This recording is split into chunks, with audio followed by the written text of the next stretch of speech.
So as we talked about last week, there were a lot of negotiations and compromises that went into writing the U.S. Constitution. Kind of following on the tail end of the Articles of Confederation and all of its weaknesses that we went over in Chapter 2, many of the founders who helped to go to write the U.S. Constitution and get us through a lot of these negotiations and compromises wanted to see a much stronger federal government. On the other hand, a lot of the states and the more local powers, they were, it was still pretty fresh out of the American Revolution. They were very reticent and hesitant and distrustful of any kind of strong national form of government.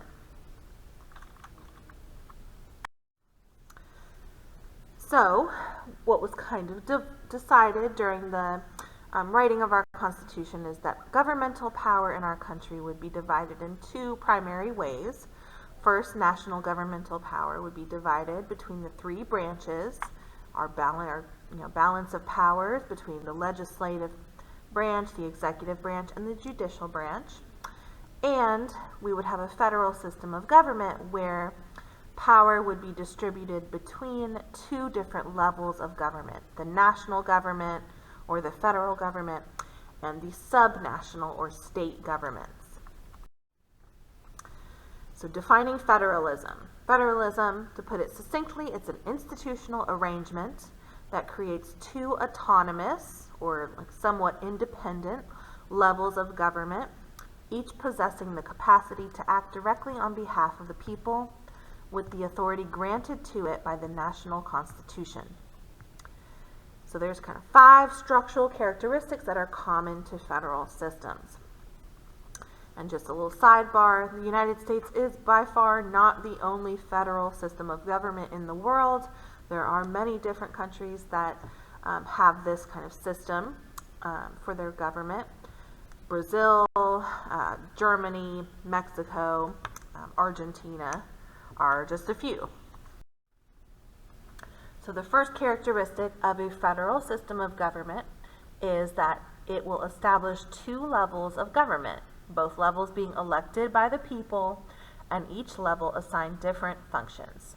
So as I said on the previous, 2 slides ago, the national government is going to be responsible for matters that affect the whole country, defending the nation, printing money, determining policy for trade, economic prosperity, whereas the subnational or state governments usually are going to deal with more localized matters like education, public education, health care, public safety, your firefighters, your policemen, other public services like libraries, parks, etc. Our second characteristic is all federal systems have a written national constitution that cannot be changed without the substantial consent of national governments. So we went over this in Chapter 2, but toward the end of the Constitution, our founders included a section whereby they realized that over time people may want to kind of tweak the Constitution here or there. So they did include a way to do so through the amendment process. It is possible, but very difficult. So remember, you have to have 2/3 support of the House and the Senate in order to get an amendment passed through Congress, and then it goes to the state governments who have to ratify it, and 3/4 of the states have to do so. Number 3, all federal systems formally allocate legislative, executive, and judicial authority to the 2 levels of government, national and state. By doing this, each level is ensured some degree of autonomy or independence from the other. So y'all know this since elementary school, but at the federal level, we've got our 3 branches. Congress is the legislative branch, the president and his cabinet are the executive branch, and the Supreme Court and our other federal courts make up the judicial branch. However, every single state also has these 3 branches at kind of a subnational level. So, for instance, here in Georgia, we have the governor. Every state has a governor, right? And that's the executive of the state. We also have our own legislature. In Georgia, we have our own Georgia Congress people and our own Georgia senators. And they make up our legislative branch, or in Georgia, we call it the General Assembly. And then we also have our own judicial branch within Georgia. So there's a whole state level judicial system with different levels that move up in superiority all the way to the Georgia Supreme Court. The fourth characteristic is all federal systems have a national court where disputes between different levels and departments of government can be resolved. So there's always kind of like this ultimate arbiter of what is lawful or unlawful or constitutional or not. So we have our U.S. Supreme Court. And number 5, all federal systems allow for subnational or state governments to be represented in the upper house of the national legislature, thus enabling regional interests to influence national policy. So I'm sure y'all have seen, Schoolhouse Rock, how to pass a bill. We haven't got into that yet in this class, but we will in more detail. But hopefully you maybe remember that in order to pass any legislation in Congress, first it has to go through the House of Representatives, and then it goes to the Senate, and then it goes to the President after that, but we'll get to that later. But where I'm going with this is the House of Representatives, the representation for each state in the House is determined by your state's population, right? So California has the most people living in it of any state, so it has the highest number of representatives in the House, whereas Wyoming doesn't have a huge population state-wise, and so I think they only have one representative in the House. So the larger your state population, the more representatives you get in the House. However, the upper house of our legislature is the Senate. Nothing is going to get passed through our legislature without the Senate's approval. And in the Senate, every state is equal. Every state has 2 senators. We have 50 states, so we have 100 senators. So in that way, every state kind of has a say, an equal say in the laws that are passed in our country. So Delaware, Florida, Georgia, Texas, Washington, Hawaii, Alaska, right? Every single state gets 2 senators. Doesn't matter how many people live in your state. Now, also in the Constitution we read last week, you may remember toward the end of Article 1 that talked about Congress, there's like a whole section in there that's just like a whole list of responsibilities and powers that Congress shall have. We call these the enumerated powers because they are explicitly listed out in our Constitution. This is what the national government and Congress has the authority to do, and no one else has the authority to do these things.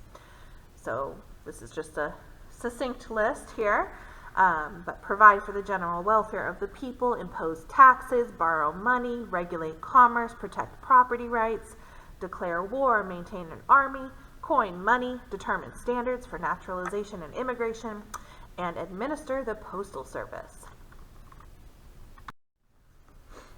Now, quickly following up on that whole list of enumerated powers is something that we call the elastic clause, or sometimes the necessary and proper clause, which goes like this. Congress has the power, quote, to make all laws which shall be necessary and proper for carrying into execution the foregoing powers, and all other powers vested by this Constitution in the government of the United States or any department or officer thereof. So this is called the elastic clause because you may notice by that little last wording that they include in there that if Congress wants to pass a law, as long as they can justify that law as being related to one of those powers listed previously, those enumerated powers, then it is determined to be constitutional. So what about the states? The U.S. Constitution doesn't really get into this is what state powers are, or these are the responsibilities that state governments retain. And a lot of the founders were not happy about that absence of an explicit list. And so because of that, we ended up getting the 10th Amendment, which we'll get into next week when we talk about the Bill of Rights. But the 10th Amendment did kind of explicitly say that the powers not delegated to the U.S. by the Constitution nor prohibited by it to the states are reserved to the states respectively, or to the people. So it's kind of assumed here that anything that's not listed as a federal responsibility in those enumerated powers is kind of left to the states. For instance, so according to the Constitution, none of these things are really listed as a national or federal power. So it's assumed they're left to the states. You can regulate commerce within a state, you can conduct elections, provide for public safety, health, welfare, and morals, things like education, establish local governments, maintain a militia, the National Guard, or ratify amendments to the Constitution. However, the states cannot do all that stuff that's listed in the enumerated powers. States cannot coin money, they can't tax imports or exports, they cannot enter into treaties by themselves. They can't impair obligations of contracts that the U.S. government has made.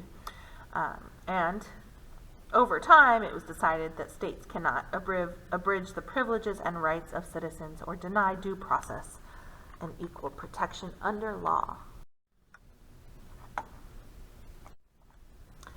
Now, over time, some of these reserved powers have blurred a little bit.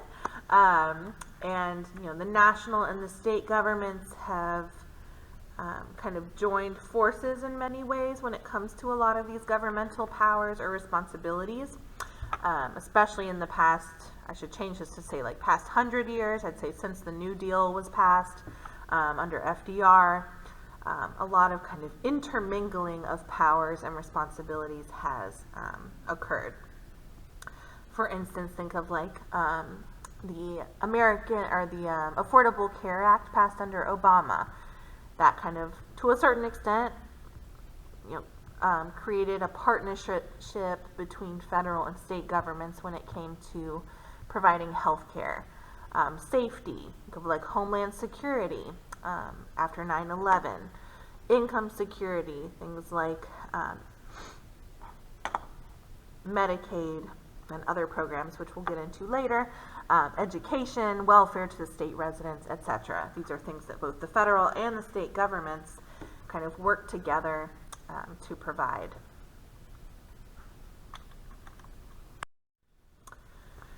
Now, even though there are the reserved powers of the states, and the states have the power to kind of make laws within their own territories, there is kind of a caveat to this, which is the Supremacy Clause, which we read last week in the Constitution, which essentially says that federal law, the Constitution, supersedes state law always. If a state law and the federal law conflict, federal law wins the day every single time. The Constitution and federal laws are the supreme law of the land. So take the case of marijuana, right? There are several states that have legalized or decriminalized marijuana within their states: Colorado, Michigan, Maine, Massachusetts, Alaska. However, at the federal level, still today, marijuana is classified as a Schedule I drug. That means the worst drug possible. It is completely illegal at the federal level. Schedule I drugs, for example, marijuana is one, so that it's in the same category as heroin and meth, And it's considered, at the federal level, it's considered to have no medicinal value and to be highly addictive. So at the national, federal level, completely illegal and a very, very dangerous drug. However, many states have kind of legalized it or decriminalized it. So far, the federal government has not really taken in much action when it comes to like prosecuting, elected officials or businesses or users in these states. However, if an administration ever came in to power at the federal level who really wanted to eradicate marijuana from our country, it would, at the current point in time, be completely within their power at the federal level to supersede all of these state laws that have legalized it. All right, now we're going to take a little turn and look at money. How does the government get money to do all these things and carry out all these responsibilities? Education and health and public safety, etc. You need money, honey. So, federal, state, and local governments depend on different sources of revenue to finance all this stuff that they do, all of these expenditures and responsibilities and powers. So there's two big developments that changed how governments make money since the early 1900s. The 16th Amendment, if you paid your income taxes this year, you can pat yourself on the back and you can thank the 16th Amendment. Thank you, 16th Amendment. It was passed in 1913, and it essentially said that every single person in the country, every citizen of the United States, is now going to pay a federal income tax. Furthermore, another change since the early 1900s is the development and regulation of federal grants, which are transfers of federal money to state and local governments. It's not a loan. This is not money that has to be repaid, but the federal government usually gives it to state and local governments in exchange. It's like tit for tat. Like, we'll give you this money, but you have to carry out a certain objective that we want to see followed through on. So before we get more into grants, let's just take a quick snapshot of revenue sources for the federal, state, and local governments. So where do our governments get their money from? Our federal government receives most of its funding from individual income taxes, the biggest bubble over there on the left. Then that's about a little over half of federal revenue, followed by payroll taxes, which is that lighter pink bubble there that says Social Security and Medicare. So anytime you got a job and look at your pay stub, you'll see every single time you get paid, there's like a deduction out of your pay, which goes toward your Social Security and Medicare taxes. So that's what that is. And then followed by corporate income taxes. If you want to look into more of like the smaller bubbles there and the details of that, you can either click that link, or if you're watching this on YouTube, you can probably just like type those words into Google, government revenue, U.S. Treasury fiscal data, and I'll probably bring you right there. Thanks, Google. Okay. State governments are funded not too dissimilarly, also mostly by way of taxes. So state governments receive most of their funding from taxes, 50%, including property taxes, sales taxes, individual income taxes, as well as federal grants, about 30%, and service charges, 11%. So sales taxes are when you go to Walmart or JCPenney or wherever you go, TJ Maxx, the liquor store, the gas station, or when you buy your car insurance. There's sales taxes for the state applied to all that. Service charges are, let's say you go to public college or university, you pay to get your vehicle registered every year, your license renewed, you stay in a hospital. Some states have taxes on hotel motel stays. I think Georgia has a $5 per night state tax if you stay in a hotel in Georgia. So that's another big source of revenue there. Provides about 10 or 11%, I guess, of our state revenue. If you're in Georgia and you want to look at kind of the most recent year's revenue data, if you're really into this, I have that link right there. Again, if you're watching on YouTube, you probably can't click it, but just type those words into our little handy dandy Google or whatever your preferred search engine is, and I'm sure it'll come up. And you can kind of explore some more details in terms of the Georgia state revenue. Now, how are local governments funded? So on average, cities in the U.S., the largest revenues sources are from user charges, property taxes, grants from the state and federal government, which makes up 37%, the biggest chunk, and sales and use taxes.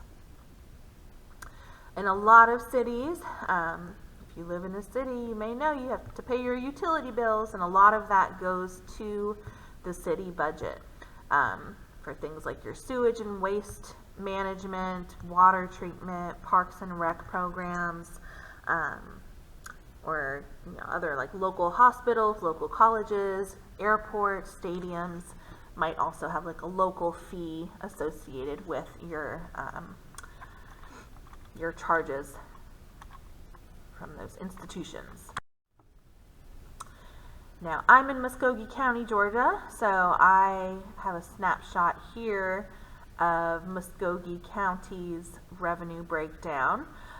But if you go to this website down at the bottom, local government revenue sources, go to gfoa.org. You can go over to this drop-down menu on the right of the screenshot here, and you can look or search for your own city and county and look up the breakdown of the revenue sources there if you want to. But for Muskogee County, you can see user charges make up the vast majority, things like your water bill, your sewage bill, your trash bill, etc., followed by like property taxes, other local like sales taxes, selective sales taxes, license fees, state grants, and fines and forfeits, things like when you get a speeding ticket, etc. Alright, so I've mentioned this word grants a few times now, so we're going to turn to grants. So as we just saw in those revenue breakdowns, a lot of state and local government revenue comes from grants. So when economic times are good, grants can be helpful. They just help local state governments to just carry out the day in, day out stuff that they have to do. But when times are bad, grants can bring much needed emergency relief and keep a city or a state going. For example, after the Great Recession, or in the midst of the Great Recession, back in 2007 and 8, this was the time of like the big housing crisis. People's houses were being foreclosed on. There was a huge stock market crash. People were unemployed or underemployed. Incomes were dropping. And if your incomes are dropping, hey, your local and state governments aren't able to get as much money out of those sales taxes, etc., and property taxes if your houses are foreclosing. So that means your state and local governments didn't have enough money to make things, keep the wheels turning, so to speak.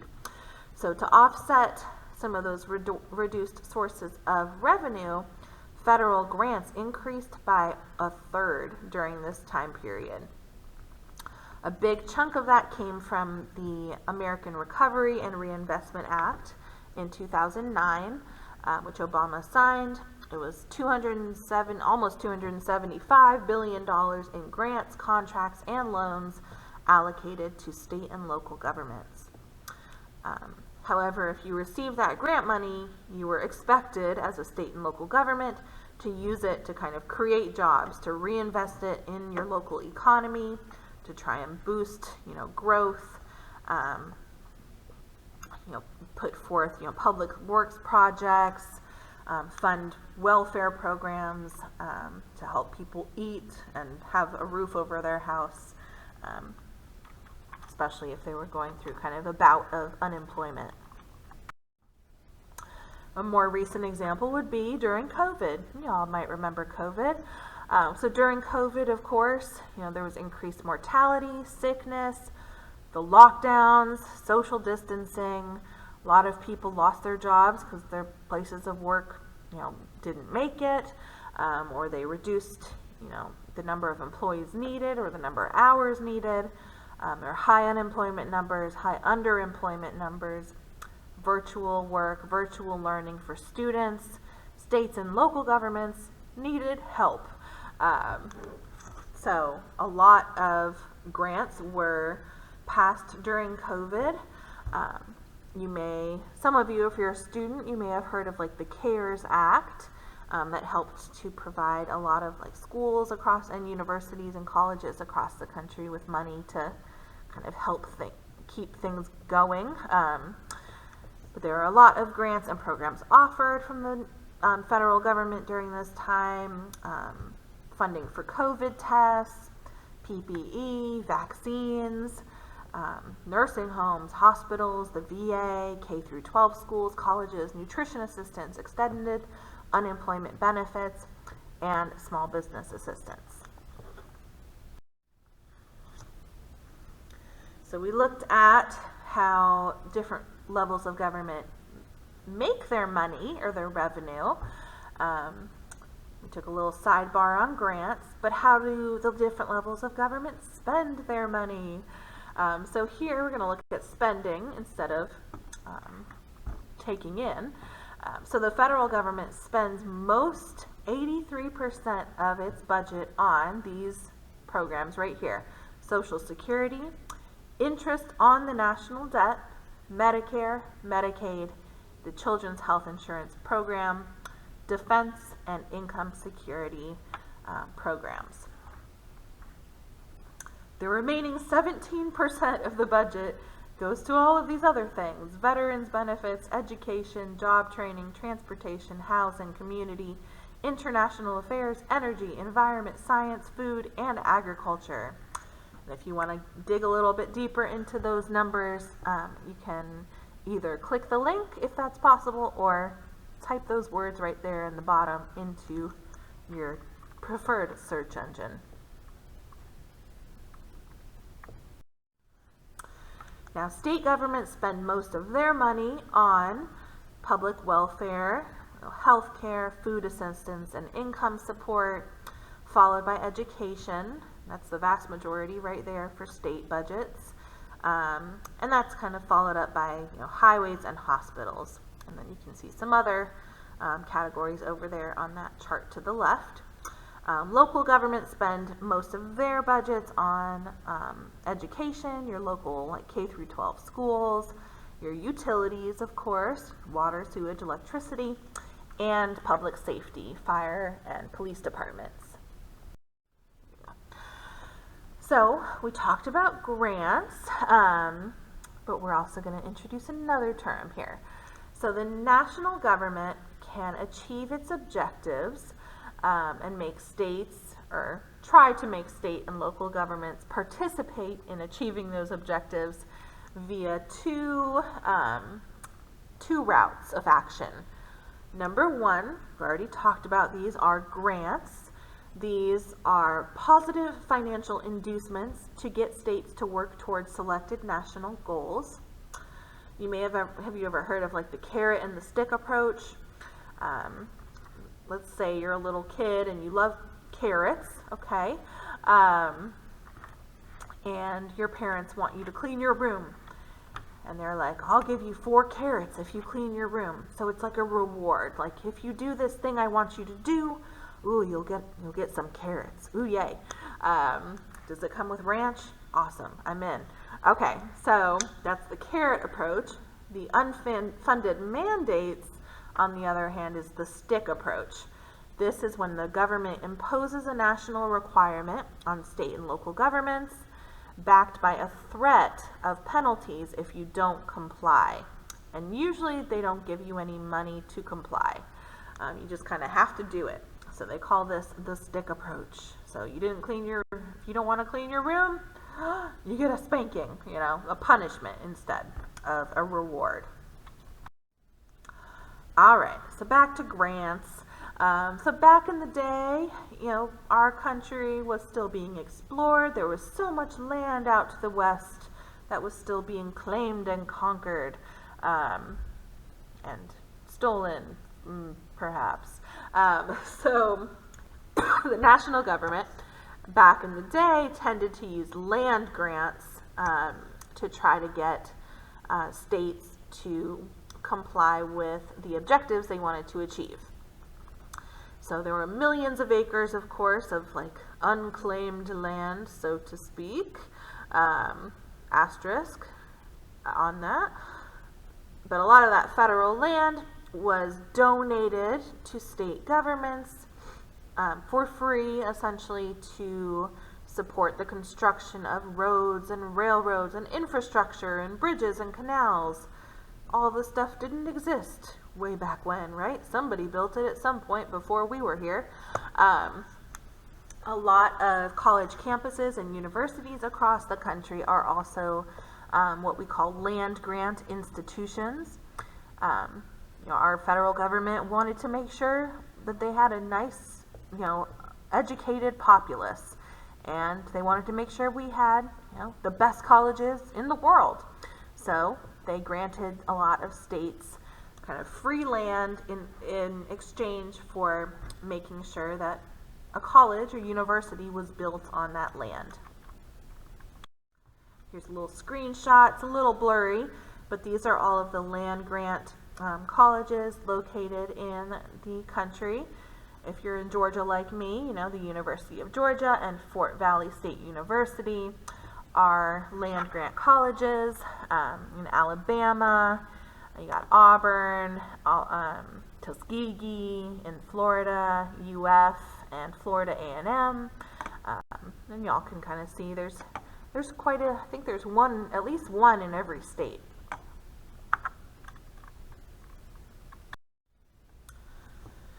Now, at a certain point in time, the federal government ran out of land. They made it all the way to the west coast of California, and then Hawaii and Alaska, and they ran out of land to grant, right? So they, toward the beginning of the 20th century, kind of moved away from land grants and moved toward cash grants. Here's money. Please do what we want you to do. So this kind of became the main form of federal intergovernmental transfers, or grants, at that point in time. However, like I mentioned kind of earlier on, grants come with strings attached. It's not a loan. States don't have to pay it back, but it's given in exchange for the kind of the understanding that the state or local government is going to advance national goals or objectives with that money.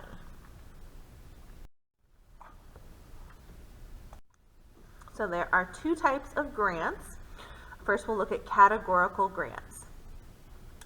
So categorical grants are kind of what it sounds like. Like the government gives a state money, but the state can only spend it for a very limited purpose within a certain category, so to speak. So the recipient or the state has little discretion to use the money the way that they want to. There's going to be a lot of strict administrative criteria given along with the money from the federal government. The money is going to have to be spent in a very specific way. So these grants often require also for the state or a local government to kind of also put money into kind of to have a dog in the game, I guess, so to speak. They have to put money into it as well, or match the funds that the federal government puts in. For example, Medicare or the SNAP program are examples of categorical grants. the majority of federal grants are categorical grants. So next, I'm going to show you kind of an example from the SNAP policy kind of breakdown. If you can, put that text at the bottom of your screen into your search engine, you can find the website that has this information. But I took some screenshots just to illustrate to you what a categorical grant might look like when it comes to kind of this more strict federal criteria. So what is SNAP? SNAP stands for Supplemental Nutrition Assistance Program. So it is a program that is supposed to provide nutritional support for low-paid working families, low-income older adults, people with disabilities living on fixed incomes, and other individuals and households with low incomes. So now we'll go to the highlighted portion. The federal government pays the full cost of SNAP benefits and splits the cost of administering the program with the states which operate it. SNAP operates in the 50 states, DC, Guam, and the Virgin Islands, but not in Puerto Rico, American Samoa, or the Commonwealth of Northern Mariana Islands. Despite higher levels of poverty than the rest of the U.S., these three territories are excluded from SNAP and instead receive capped block grants for nutrition assistance. We'll come back to block grants in a moment here. Who's eligible for SNAP? SNAP eligibility rules and benefit levels are, for the most part, here we are, categorical grants set at the federal level and uniform across the nation, though states have some flexibility to tailor aspects, such as the value of a vehicle a household may own and still qualify for benefits.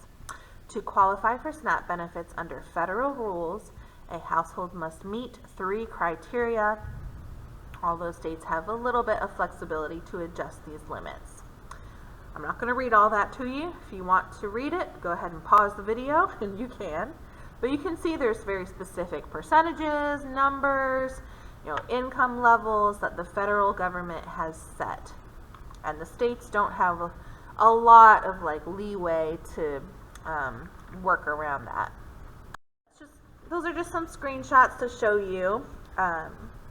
The word federal is all over in here, right? There's federal guidelines, federal criteria. The states help to administer SNAP, but the federal government primarily funds most of it.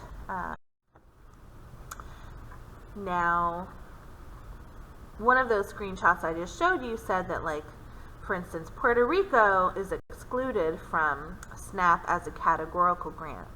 Instead, Puerto Rico gets SNAP as a block grant. So what is a block grant? A block grant is essentially money that the federal government gives out with less strict criteria and provides recipients with more flexibility when it comes to deciding how to spend the money. For instance, we'll go through a few examples. The Surface Transportation Program offers block grants to state and local governments in order to maintain and improve highways, bridges, tunnels, sidewalks, and bicycle paths.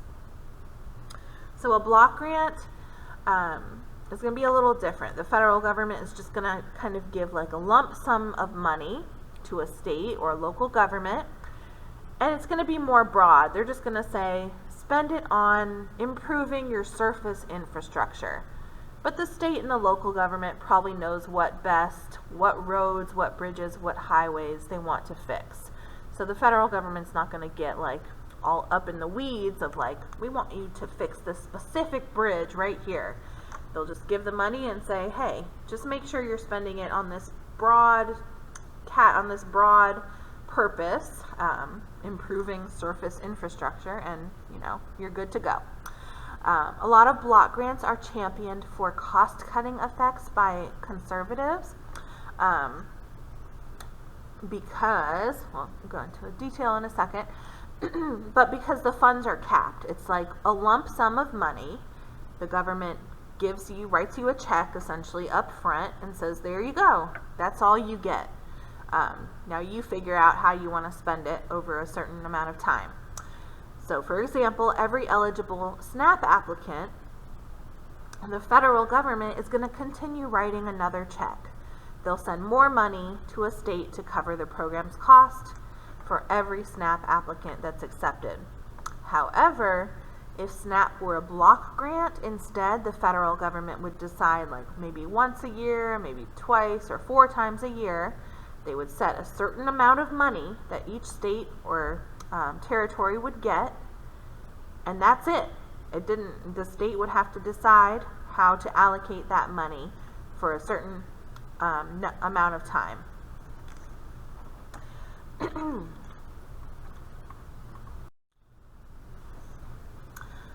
Alright, so now to look at a different type of grant. Here's some screenshots on a block grant called TAMF, or Temporary Assistance for Needy Families.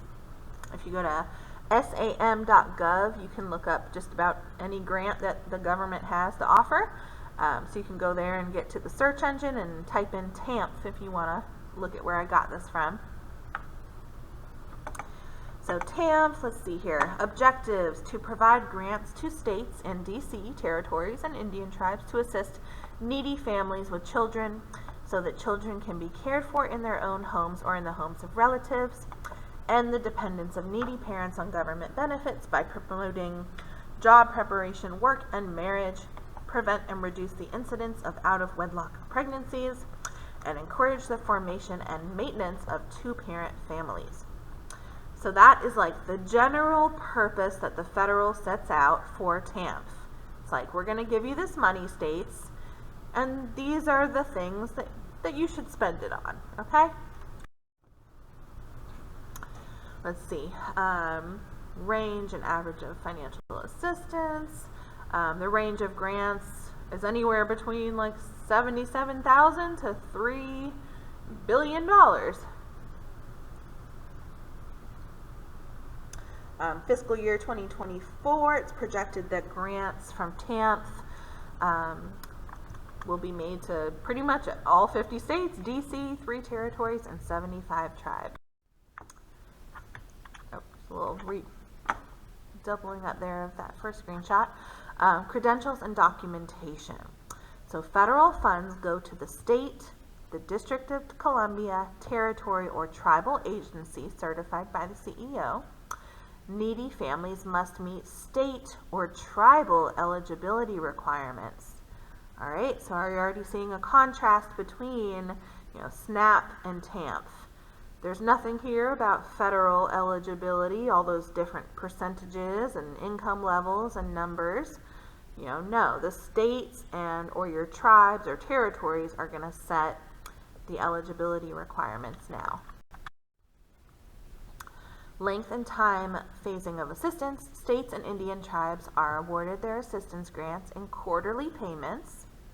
So essentially the federal government's going to write a check, like a bulk sum of money, 4 times a year, and that's all they get. They got to decide what to do with it from there. They have to reserve award monies without fiscal year limitation to provide any allowable benefits and services that are consistent with the purposes of the TAMF program. All that list that we saw in the first screenshot, as long as they're spending money on all those things that were listed in that first screenshot, they're good to go.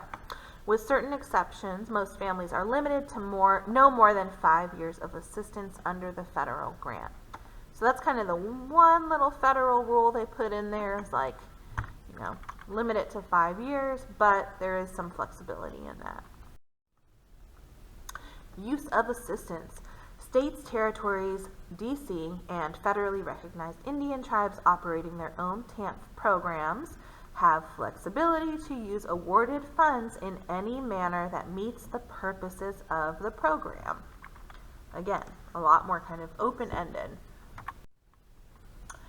And another example beyond TAMF is the USDA's specialty crop grant, which, can I play this? Let's see.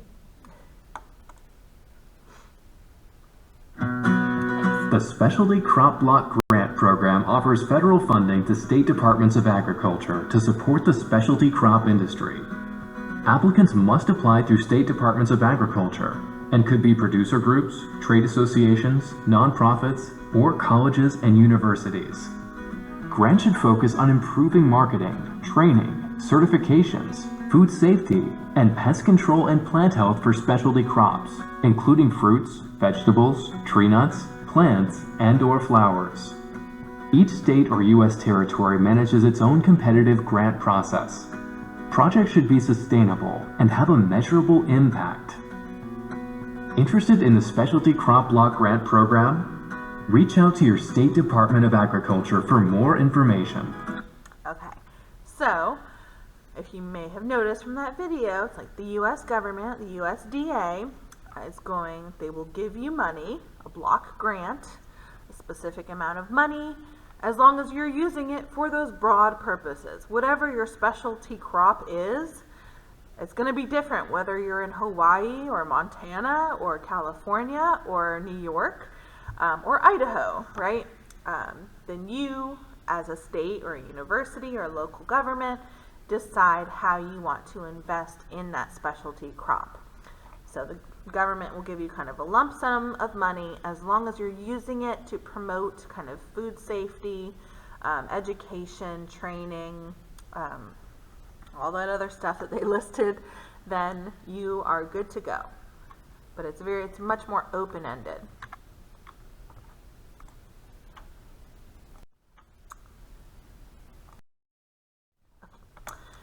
So though that kind of concludes grants, categorical and block grants. Those are the carrot approaches, so to speak. And now we'll look at the stick approach, unfunded mandates.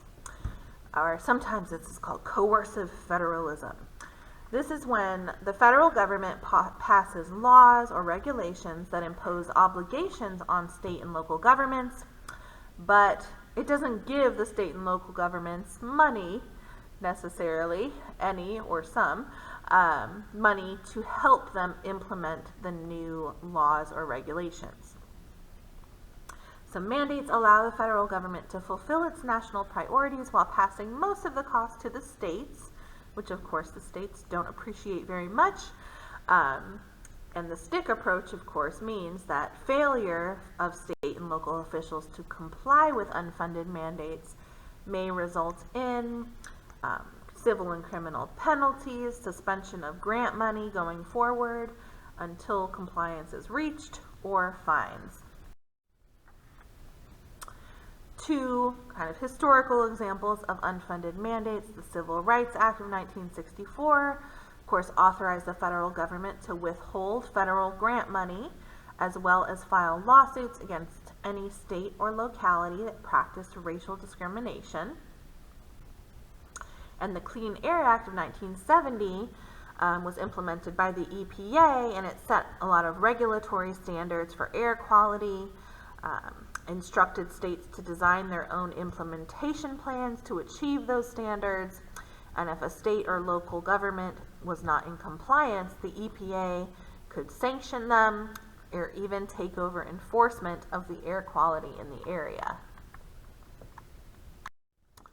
A more recent example, if you have a driver's license, you can take it out right now and look at it, and the odds are that you will see, if you can see on the upper right corner of this screenshot, you'll see there's like a yellow star, a black star, a yellow circle with a blue star, a black circle with a blue star, and then like a bear with a star butt.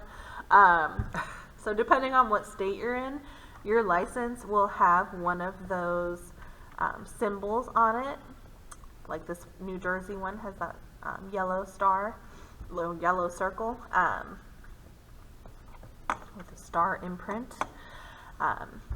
So the reason we have those, and you have like the little hologram picture of yourself down in the corner, and if you turn your ID over, there's probably something like a barcode, so it's scannable. So this is because of something called the Real ID Act. It was passed, following 9/11.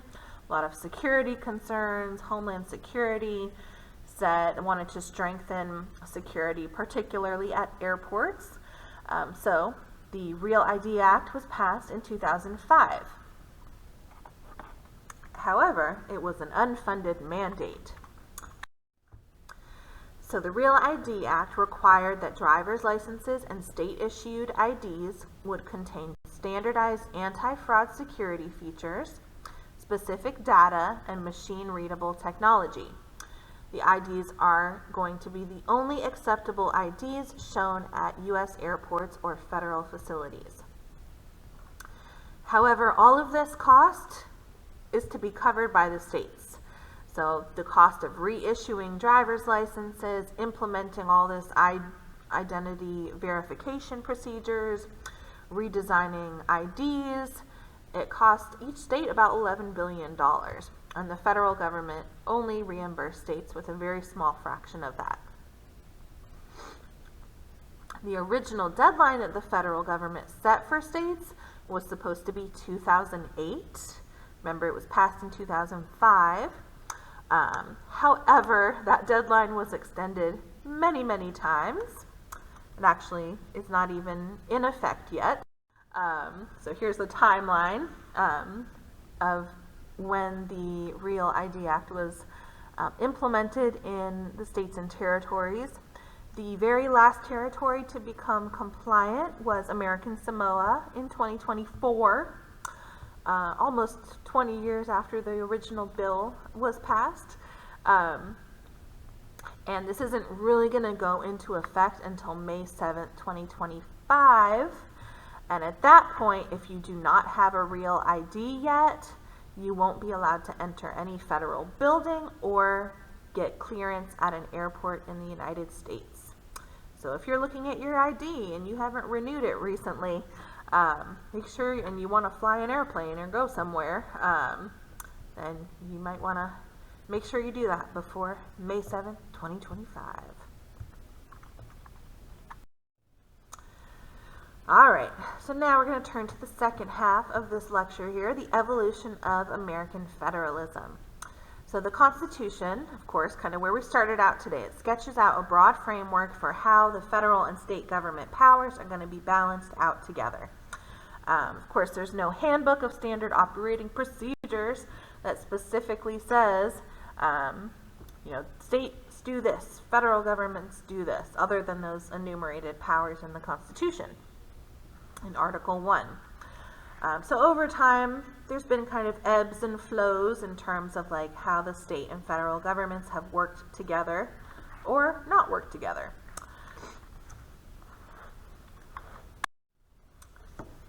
So first, we're going to highlight an important Supreme Court case back in 1819 called McCulloch versus Maryland. That should be italicized, sorry, and just a V should be there, but whatever.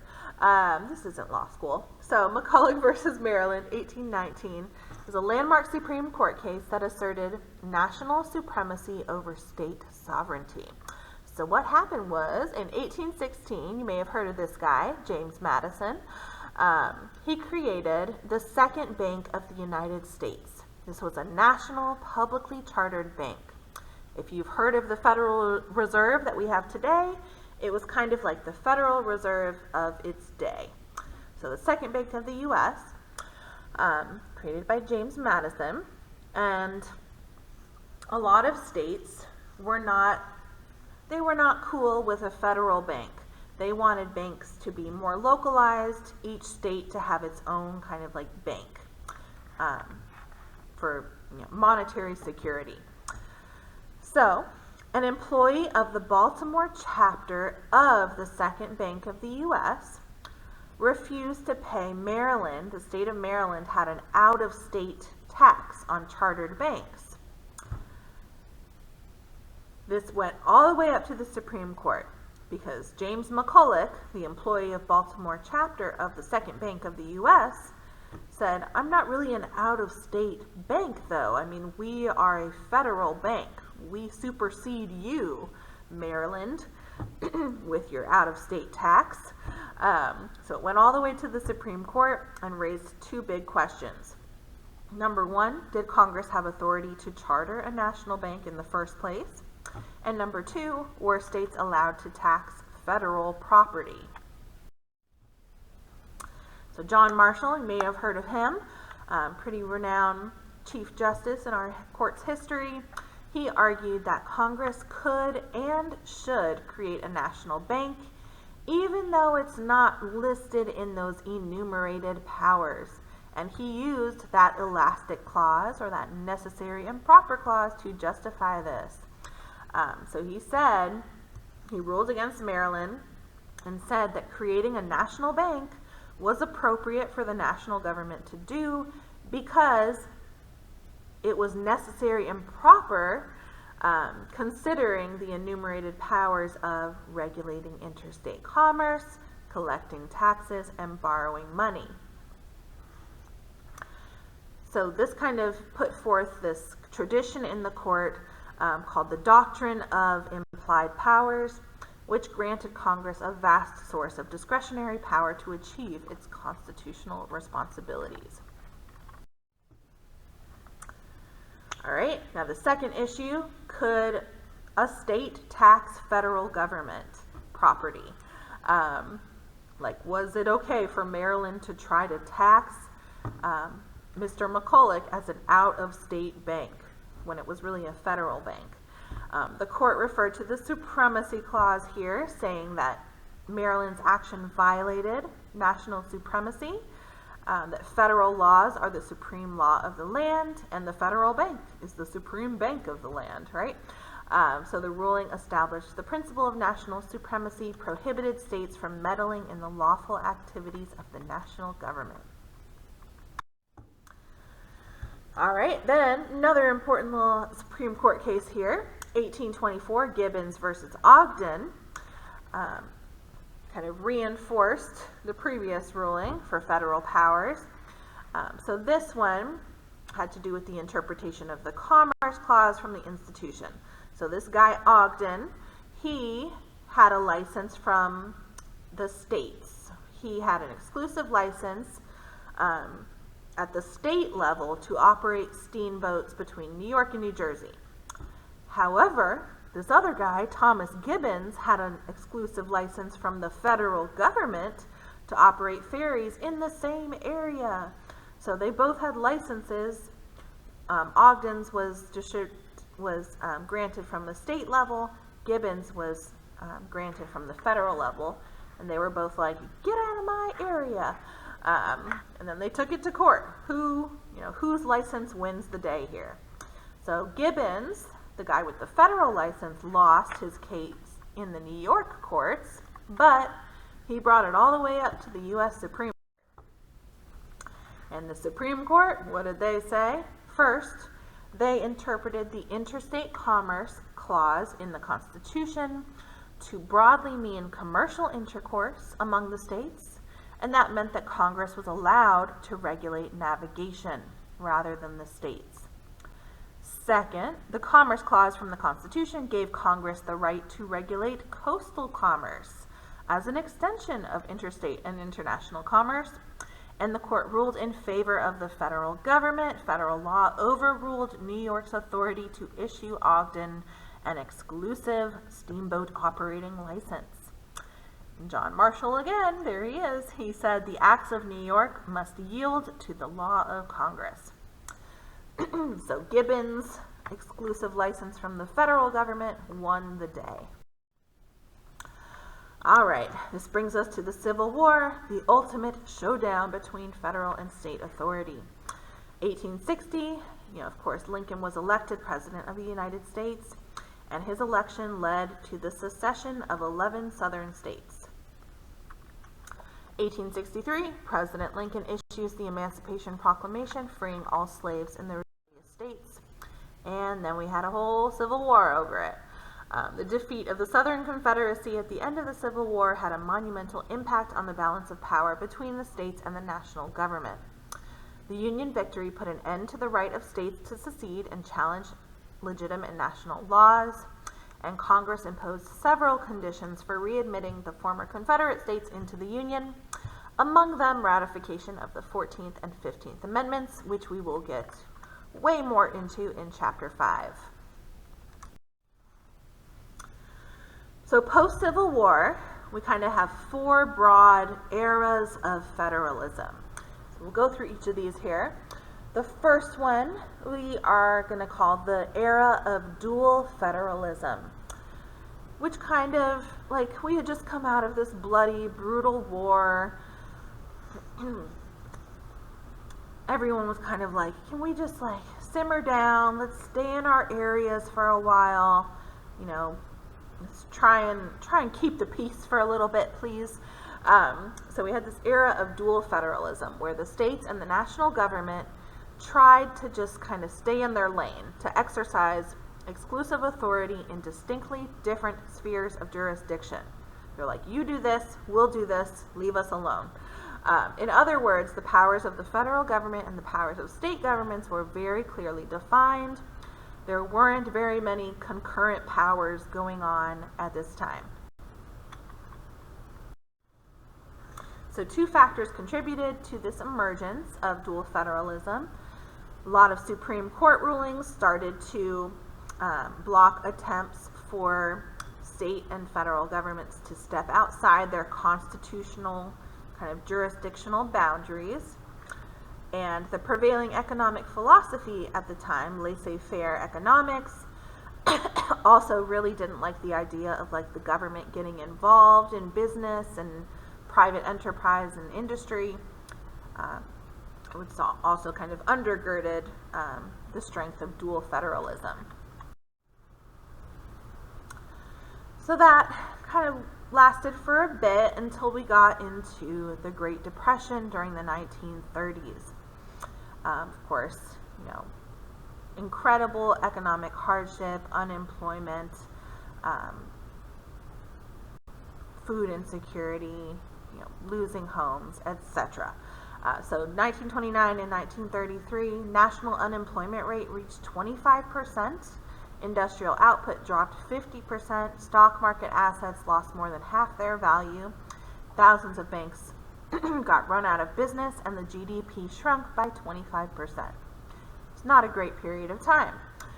Given this magnitude of the economic depression, there was now pressure all of a sudden on the national government to help get involved, help the states and local governments claw their way out of this depression. So now we have the entrance of the era of cooperative federalism, where there were many more concurrent powers coming into effect.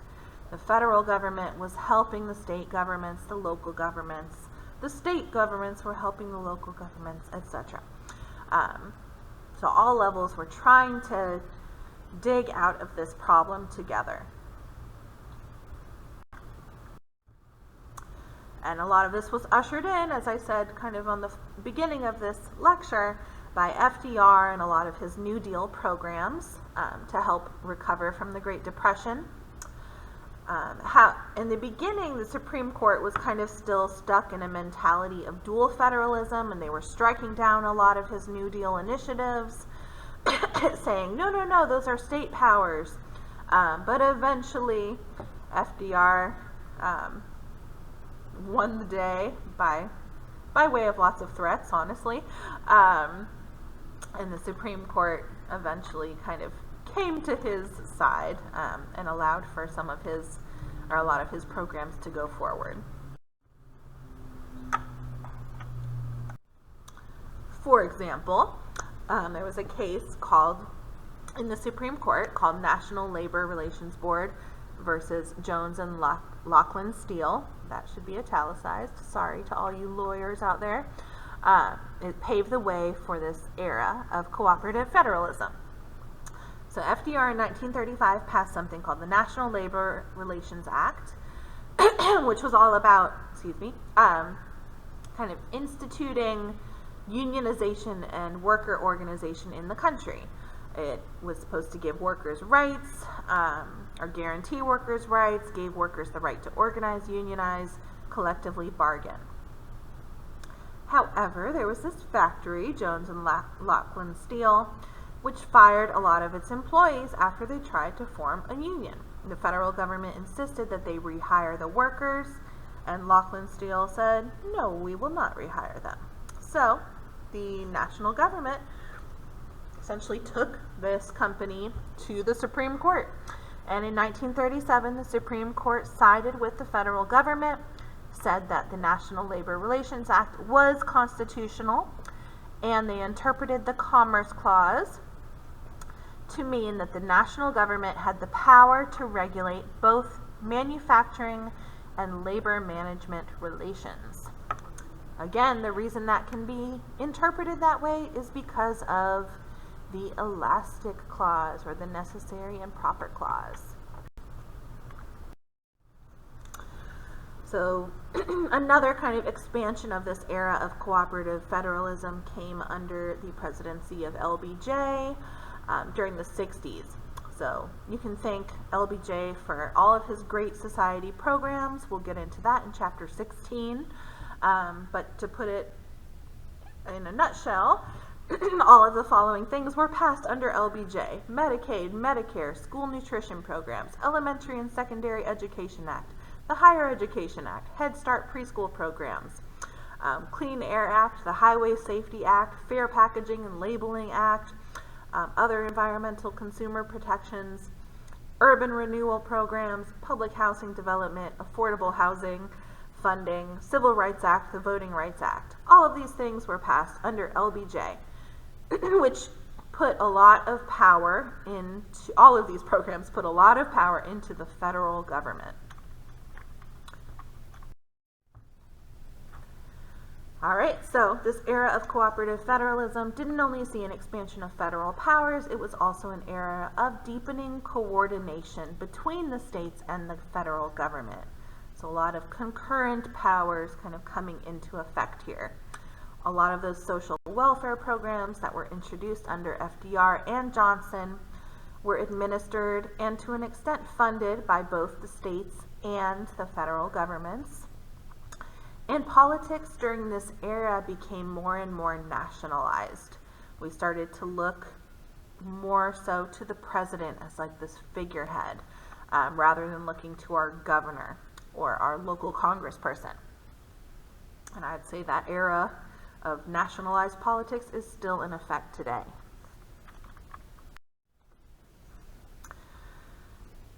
However, a new era began kind of toward the mid-70s and into the 1980s and 90s.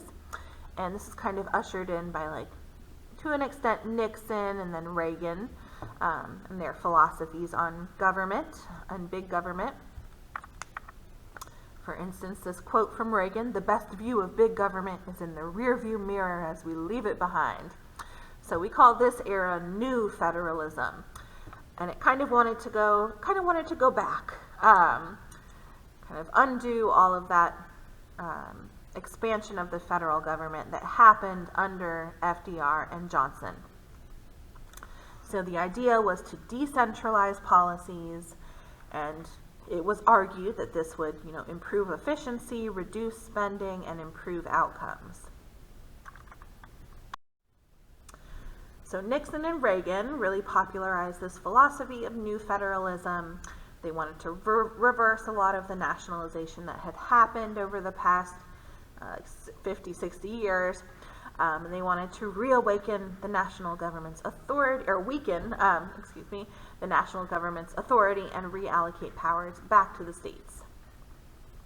This quote over here on the right is from Nixon's second inaugural address in 1973. He said, "Let us remember that America was built not by government, but by people, not by welfare, but by work, not by shirking responsibility, but by seeking responsibility. In our own lives, let each of us ask, not just what will government do for me, but what can I do for myself?" And then Reagan's quote: "As government expands, liberty contracts." Those kind of get the point across to you of their general kind of governing philosophy. So Nixon's administration, federal funds were distributed to the states with very few strings attached. There was a big trend toward block grants and away from categorical grants. Reagan's administration, he pledged to return authority back to the states, wanted to be more of like a strict constitutionalist. He also changed the way funds for welfare programs were administered, again kind of moving way more toward like the block grant philosophy. and removed a lot of like federal requirements and left more discretion to the states. There were a lot of calls for small government and free markets during this era. So where are we now? 9/11 changed a lot, and we kind of swung the pendulum a little bit back toward the big government philosophy. So 9/11, we had the Department of Homeland Security instituted, which federalized disaster response, Transportation Security Administration, the TSA. If you go to an airport, you know who they are. They federalized airport security. George Bush's faith-based initiative and No Child Left Behind were passed at a federal level. And then, it's followed up with, as I mentioned earlier in this lecture, Obama's ACA, which kind of federalized health insurance coverage.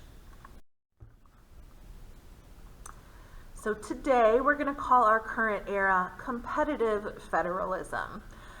There's a lot of policy issues at the forefront of our nation right now, and state governments that kind of bring this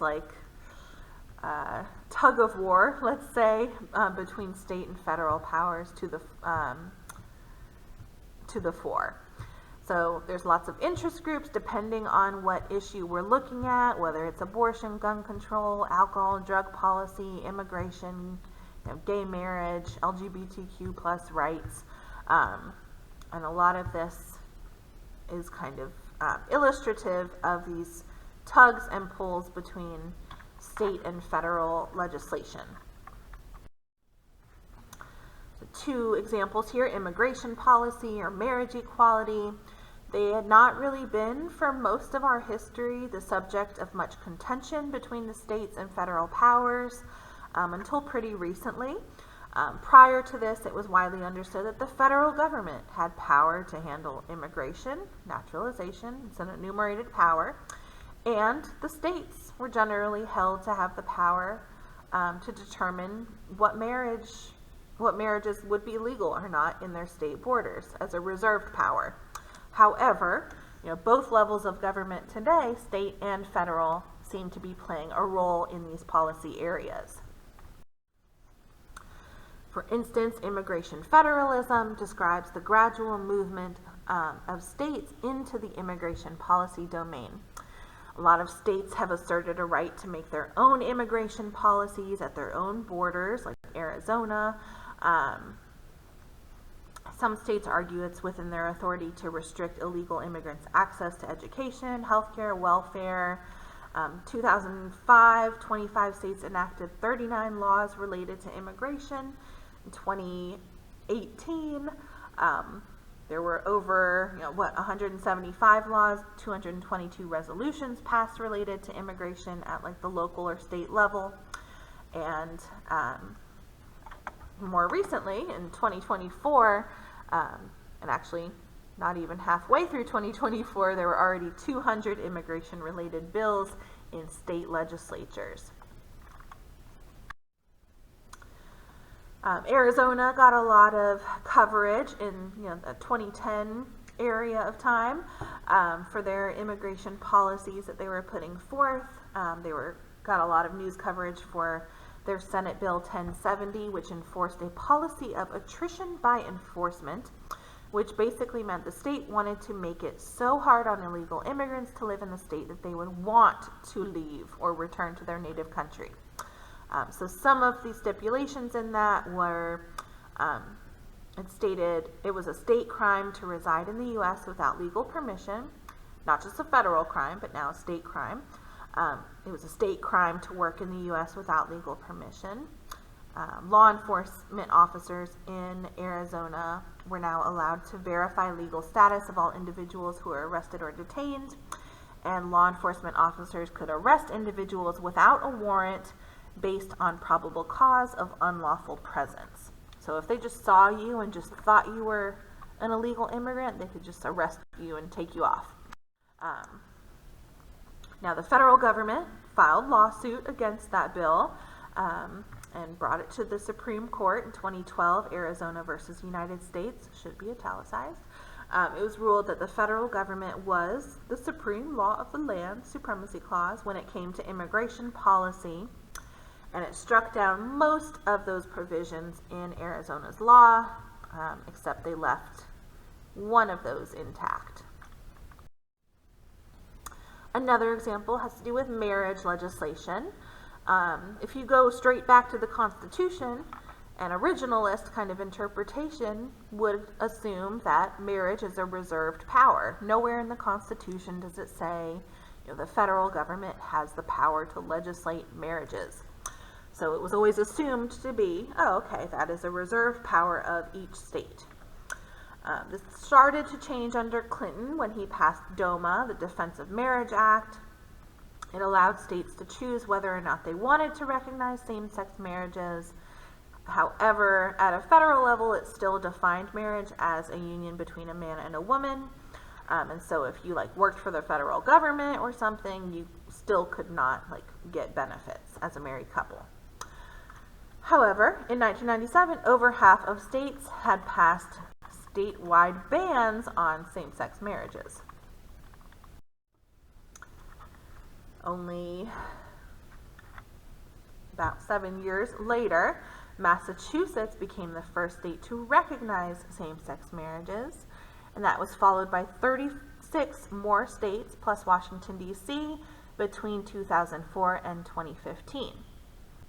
So lots of state-by-state legislation legalizing same-sex marriage during that time period.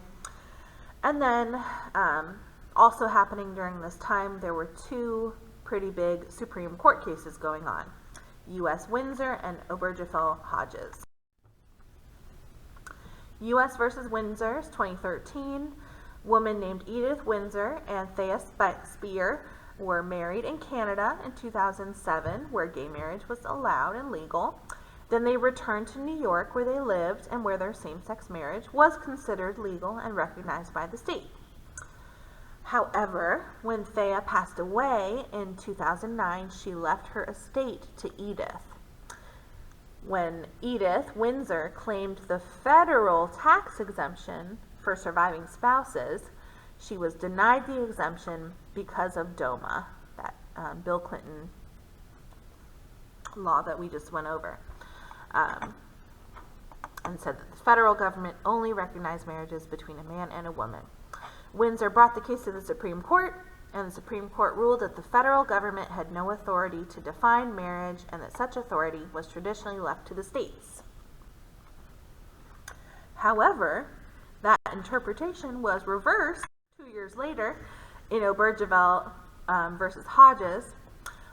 So Jim Obergefell's husband, John Arthur, passed away in 2013. And Obergefell was unable to be legally listed as his husband's surviving spouse on his death certificate, and an Ohio cemetery even denied them being able to be buried together due to a ban on same-sex marriage. Obergefell took the case to the court and eventually landed all the way in the U.S. Supreme Court. Unfortunately, John Arthur had already passed away by the time this ruling was made. So now the Supreme Court actually ruled that marriage legislation should be federalized and kind of taken out of state hands. They made marriage equality the supreme law of the land. The majority opinion in this case stated that the right to marry was a fundamental right inherent in the liberty of the person. And they defended that interpretation by using the Due Process Clause and the Equal Protection Clause. And they said marriage equality is protected by the Due Process Clause, which prohibits the states from depriving any person of life, liberty, or property without due process of law. And the right to marry is also guaranteed by the Equal Protection Clause, which forbids the states from denying any person the equal protection of the laws.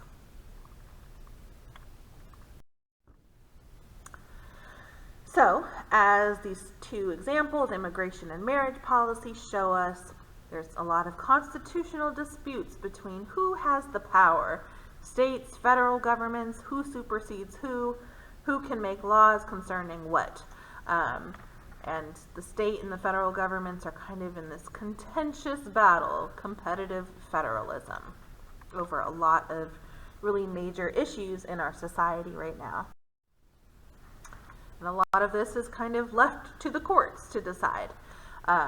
So to bring in something much more kind of recent here, between 1973 and 2022, abortion had been understood to be a federally recognized right prior to fetal viability, following the ruling in the Supreme Court for Roe versus Wade. So Roe versus Wade ruling, the Supreme Court held that the Due Process Clause of the 14th Amendment entitled all citizens to a right to privacy, and that abortion was covered under this right. I think Due Process Clause is actually the Fifth Amendment. Anyway, while states did retain the power to regulate certain aspects of abortion practices, they could not pass legislation that would be an undue burden on a woman seeking an end to her pregnancy prior to fetal viability. However, Roe was essentially undone in June 2022 with another Supreme Court case called Dobbs versus Jackson Women's Health Organization, wherein the majority of the court claimed that the right to abortion was not, quote, deeply rooted in this nation's history or tradition, and argued that it was not considered a right when the Due Process Clause was ratified in 1868. The ruling decentralized abortion law, now leaving abortion regulation up to each state, and abortion is no longer a federally recognized right of all women after this 2022 Supreme Court decision. So abortion also, along with immigration and marriage legislation, there's kind of these ebbs and flows. Like for quite a long time, abortion was recognized as a federal right, and now due to this 2022 decision, abortion is now legislation that's left up to each individual state to decide. So you can see, as of the time I'm making this PowerPoint, this might change, but as of right now, this is a map of the U.S., kind of state by state legislation when it comes to abortion law. The kind of burnt orange or maybe red states are where it's completely banned.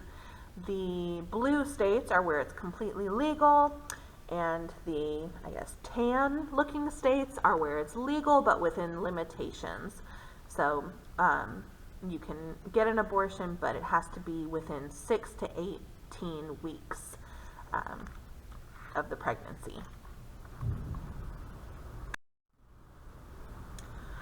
All right, so we're coming up to our conclusion here. Just some broad thoughts to end with here today. So there is a Supreme Court justice named Louis Brandeis, and he's famous for this quote here: "It's one of the happy incidents of the federal system that a single courageous state may, if its citizens choose, serve as a laboratory and try novel and social and economic experiments without risk to the rest of the country." So federalism is often, like, the benefits of it, or the pros, are often offered that federalism allows for the promotion of policy innovation, political participation, and diversity of opinion. Because different states, within reason, within constitutional limits, can make different laws, regulations, policies. And then if it works out in that state, then who knows, maybe it'll expand further to other states and maybe eventually to the federal system, federal level. But if it doesn't work out for that state and the law goes completely haywire, doesn't go well, then, well, good. At least it was only applied in that one state and not at the federal level. So that's why sometimes we call state governments like laboratories for testing out new laws and policies. States engage in policy innovations that might eventually be diffused to other states or the national level. For instance, federal child labor laws were inspired by state policies. Allowing women the right to vote started at the state level before the passage of the 19th Amendment. California pioneered a lot of environmental standards and policies that have since expanded.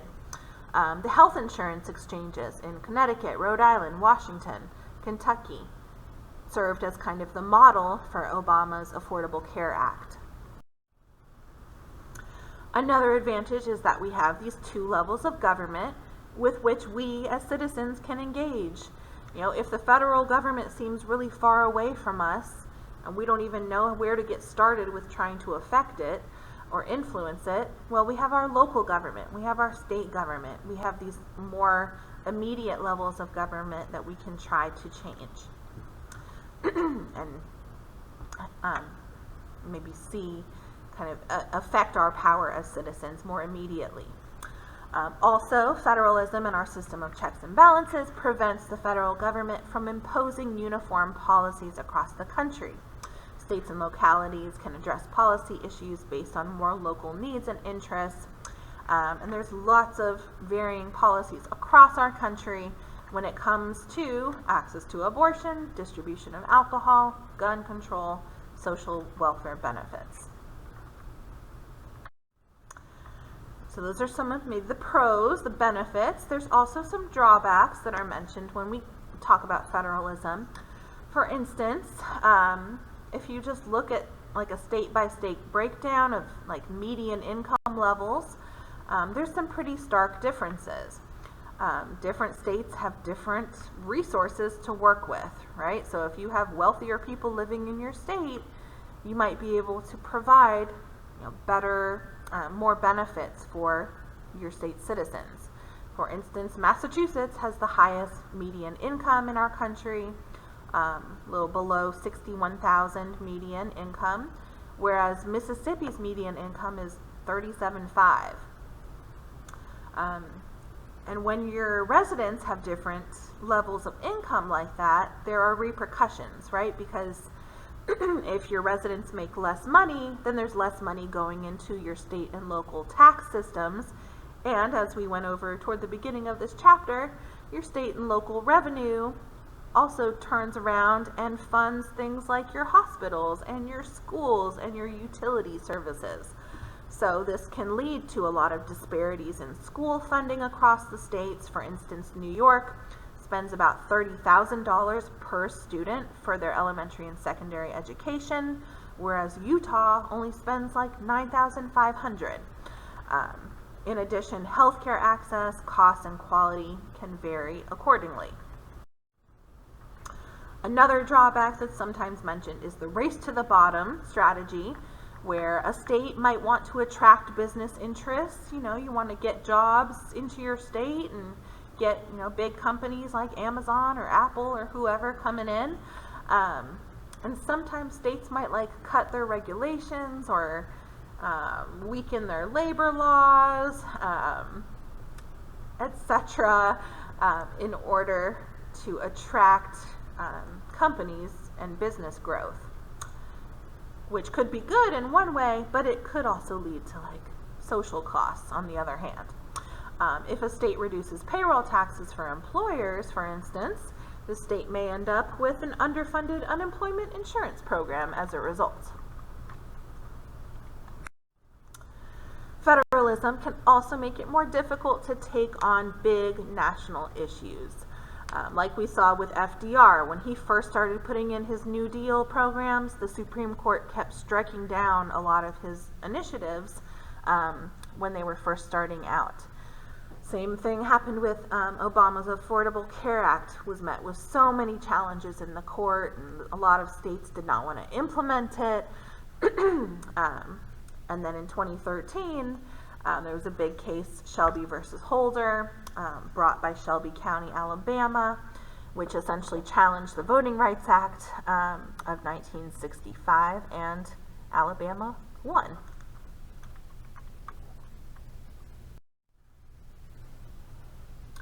All right, that concludes the lecture on American federalism.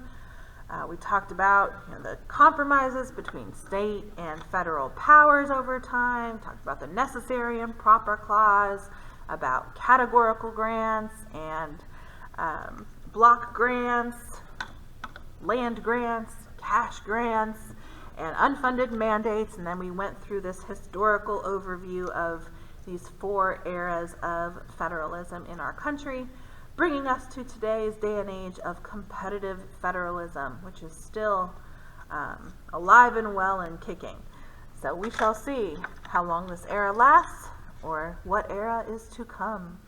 All right, I will see you for our next chapter. Chapter 4 will be covering the topic of civil liberties, and we'll look really in depth at the Bill of Rights, these first 10 amendments to our Constitution. All right, hope you have a great day, week, year, life, if you never watch another one of my videos. All right, see you next time, hopefully. Adios.